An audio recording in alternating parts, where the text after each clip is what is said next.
제가 존경하는 선교사님 중에 영국 선교사 C.T. 스터드라는 분이 계십니다. 얘기 들어보신 분도 있을 거예요. 우리 서적부에 책도 아마 있을 겁니다. C.T. 스터드라고요. 그분은 부자 집안에 태어났습니다. 귀공자예요. 얼마나 부자인지. 그리고 학교도 영국 최고의 대학인 캠브리지 대학을 나왔습니다. 그리고 운동도 잘해요. 세상에 불공평하죠? 돈도 많아, 공부도 잘해, 운동도 잘해요. 부러울 게 아무것도 없어요. 미래가 창창합니다. 근데 그 아버지가 D.L. 무디의 전도로 구원을 받게 됩니다. C.T. 스터디의 아버지가 구원을 받아요. 그 아버지가 구원받았으니까 뭐 하시겠어요? 전도하죠. 세 아들이 있거든요. 다 전도를 합니다. 그 중에 한 아들이에요. 이 사람이 얼마나 운동을 잘했는지. 크리켓 아시죠? 이 야구에 야구가 크리켓에서 왔다 하더라고요. 막대기 세워놓고 이렇게 치는 게 있거든요. 그 선수로 너무 열심히 잘해서 올해 선수상도 여러 번 받았답니다.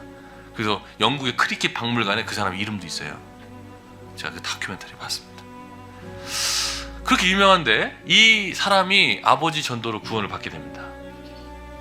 그리고 자기의 모든 것들을 다 내려놓고 선교사로 갑니다. 어디로 가냐면 중국으로 갑니다. 중국에서 20년 가까운 세월 동안 선교를 합니다. 그곳에서 결혼도 하고 딸도 낳고. 근데 몸이 안 좋아서 다시 본국으로 돌아오게 돼요. 1800년 되니까요. 비행기가 없죠. 배를 이용해서 이제 합니다. 근데 또 선교를 가요. 이번엔 어디로 가냐? 인도로 갑니다. 그리고 8년 동안 또 선교를 합니다. 또 몸이 안 좋아 또 다시 돌아옵니다. 그래서 50세의 나이가 됐어요. 이거 적지 않은 나이잖아요, 그죠? 근데 길을 걷어가다가 이런 문구를 봤다고 해요. 아프리카의 식인종이 선교사를 기다린다. 이게 뭔 얘기입니까? 아프리카에 식인종이 많은데 이 사람도 복음을 한 번도 들어보지 못하고 죽어가고 있다. 선교사를 기다린다. 이 마을을 이제 이 광고 선교사를 모집하는 광고 문구를 보고 이 사람이 결심을 합니다. 선교사로 가야겠다. 그래서 실제로 콩고, 중앙 아프리카 콩고라는 땅에 갑니다. 근데 다 말려요. 이미 아내는 너무나 병이 들어서 함께하지 못하고요. 딸들은 장성해서 결혼했고, 그러니까 혼자 가야 되는 상황이에요. 그러니까 후배 목사님들이 얘기해요.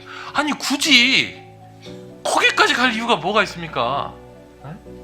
아니 지금 당신은 수년 동안 선교사로 미국에, 중국에서, 인도에서 그렇게 고생을 하고 지금 이미 병든 몸을 가지고 있고 나이도 지긋한데 이제 후배를 양성해야지 왜 본인이 가려고 하냐고. 그 사람들이 많이 말리는 거예요. 그때 이 얘기를 이 C.T. 스터드가 했습니다. 뭐라고 했냐면, 만약 예수 그리스도가 하나님이시고 나를 위해 죽으셨다면 그러면 제게 그분을 위해 희생할 수 있는 희생은 그걸 희생이라고 말할 수 없다고. 정말 주님이 하나님이시고 그분이 나를 위해 돌아가셨다면 내가 하는 모든 것들이 희생이라고 말할 수 있는 건 아무것도 없다라고 얘기하고 갔습니다. 그리고 70세가 넘도록 아프리카에서 선교하다가 그곳에서 생을 마감합니다. 근데 이제 제가 말씀드리고 싶은 것은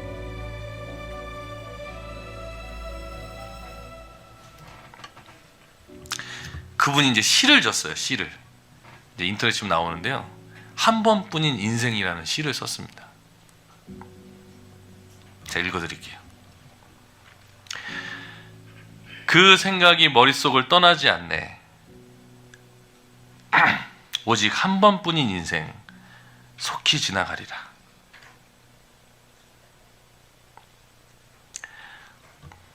오직 그리스도를 위한 일만 영원하리라. 한 번뿐인 인생, 딱 한 번뿐. 이 땅에서의 시간이 끝나면 난 내 주님을 만나 그 심판대 앞에 서겠네. 오직 한 번뿐인 인생 속히 지나가리라. 오직 그리스도를 위한 일만 영원하리라. 한 번뿐인 인생 몇 년 되지 않네. 매해 버겁고 희망차고 두렵네. 매해 할 일은 산더미 같은데 날 위해 살 텐가 아니면 그의 뜻대로 살 텐가. 한 번뿐인 인생 곧 지나가리라. 예수 위에 한 것만 길이 남으리라. 한 번뿐인 인생, 한 번뿐. 이제 끝이 보이는구나. 그리고 마침내 나를 부르시면 모두 의미 있었다고 말하겠네. 오직 한 번뿐인 인생 속히 지나가리라. 오직 그리스도를 위한 일만 영원하리라. 네. 근데 제가 이 시를 읽고 작년 말에 이 시를 읽었는데 이분이 얘기한 것처럼 이 생각이 머릿속을 떠나질 않더라고요.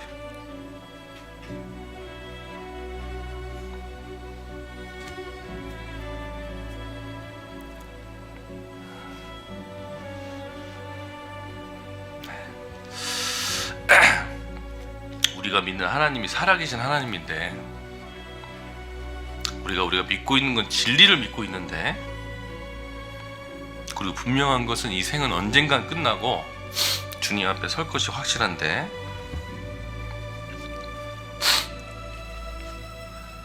왜 주저할까?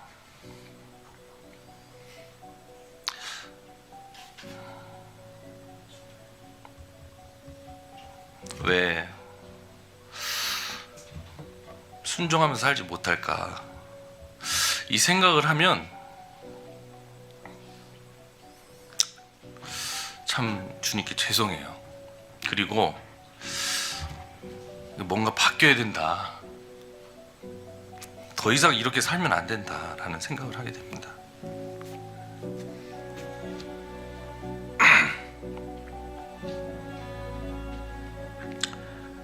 이 30절에 잠깐 보겠습니다. 빌립보서 2장 30절.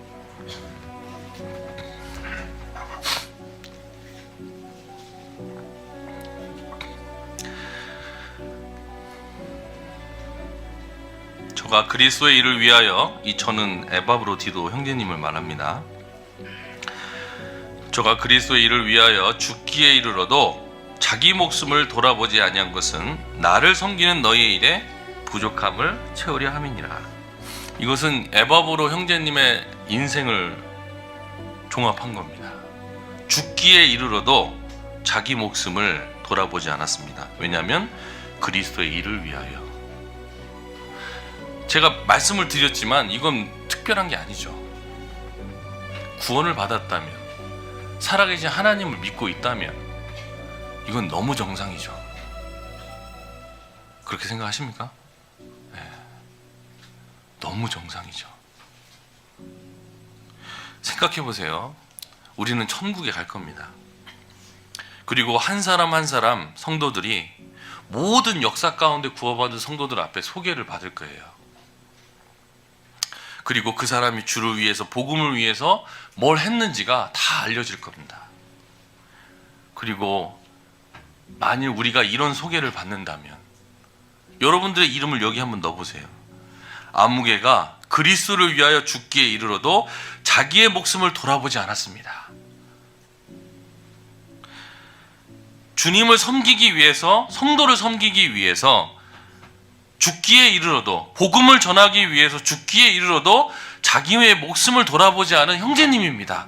자매님입니다. 이렇게 저와 여러분들을 천국에서 소개한다면 얼마나 기쁘겠습니까? 그죠? 그 인생은 정말 성공한 인생이고 정말 잘 산 거잖아요. 그죠?